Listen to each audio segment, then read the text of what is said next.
Since that day is a great day, it would be sorely trying for thee to identify thyself with the believers, for the believers of that day are the inmates of paradise, while the unbelievers are the inmates of the fire. And know thou of a certainty that by paradise is meant recognition of and submission unto him whom God shall make manifest, and by the fire the company of such souls as would fail to submit unto him or to be resigned to his good pleasure. On that day thou wouldst regard thyself as the inmate of paradise and as a true believer in him, whereas in reality thou wouldst suffer thyself to be wrapped in veils, and thy habitation would be the nethermost fire, though thou thyself wouldst not be cognizant thereof. Compare his manifestation with that of the point of the Quran. How vast the number of the letters of the gospel who eagerly expected him. Yet from the time of his declaration up to 5 years, no one became an inmate of paradise except the commander of the faithful and those who secretly believed in him. All the rest were accounted as inmates of the fire, though they considered themselves as dwellers in paradise. Likewise, behold this revelation. The essences of the people have, through divinely conceived designs, been set in motion, and until the present day 313 disciples have been chosen. In the land of Sa'd, which to outward seeming is a great city, in every corner of whose seminaries are vast numbers of people regarded as divines and doctors, yet when the time came for inmost essences to be drawn forth, only its sifter of wheat donned the robe of discipleship.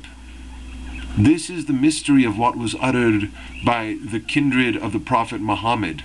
Upon them be the peace of God, concerning this revelation, saying that the abased shall be exalted and the exalted shall be abased. Likewise is the revelation of him whom God shall make manifest. Among those to whom it will never occur that they might merit the displeasure of God, and whose pious deeds will be exemplary unto everyone, there will be many who will become the personification of the nethermost fire itself when they fail to embrace his cause.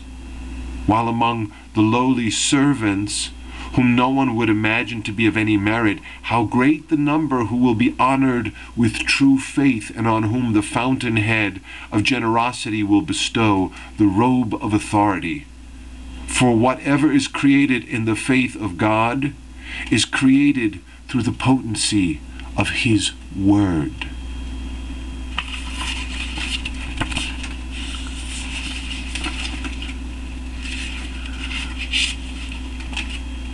It is seemly that the servant should, after each prayer, supplicate God to bestow mercy and forgiveness upon his parents.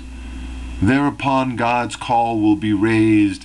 1,000 upon 1,000 of what thou hast asked for thy parents shall be thy recompense. Blessed is he who remembereth his parents when communing with God. There is verily no God but him, the mighty, the well-beloved.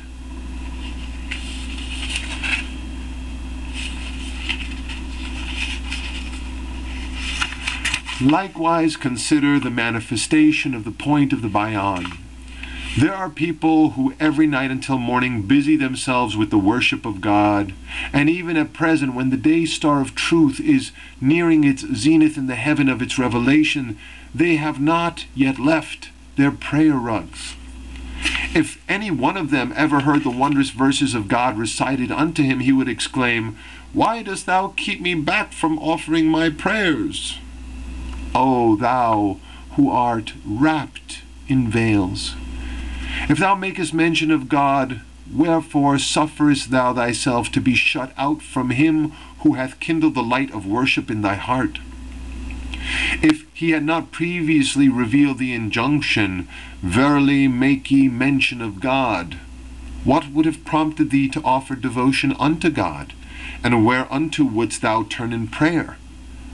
Know thou of a certainty that whenever thou makest mention of him whom God shall make manifest, only then art thou making mention of God. In like manner shouldst thou hearken unto the verses of the Bayan and acknowledge its truth. Only then would the revealed verses of God profit thee. Otherwise, what benefit canst thou derive therefrom? For wert thou to prostrate thyself in adoration from the beginning of life till the end, and to spend thy days for the sake of God's remembrance, but disbelieve in the exponent of his revelation for the age, dost thou imagine that thy deeds would confer any benefit upon thee? On the other hand, if thou believest in him and dost recognize him with true understanding, and he saith, I have accepted thine entire life spent in my adoration, then assuredly hast thou been worshipping him most ardently. Thy purpose in performing thy deeds is that God may graciously accept them, and divine acceptance can in no wise be achieved except through the acceptance of him who is the exponent of his revelation. For instance, if the apostle of God, may divine blessings rest upon him, accepted a certain deed, in truth, God accepted it. Otherwise, it hath remained within the selfish desires of the person who wrought it, and did not reach the presence of God. Likewise, any act which is accepted by the point of the Bayan is accepted by God, inasmuch as the contingent world hath no other access unto the presence of the Ancient of Days. Whatever is sent down cometh through the exponent of his revelation, and whatever ascendeth, ascendeth unto the exponent of his revelation.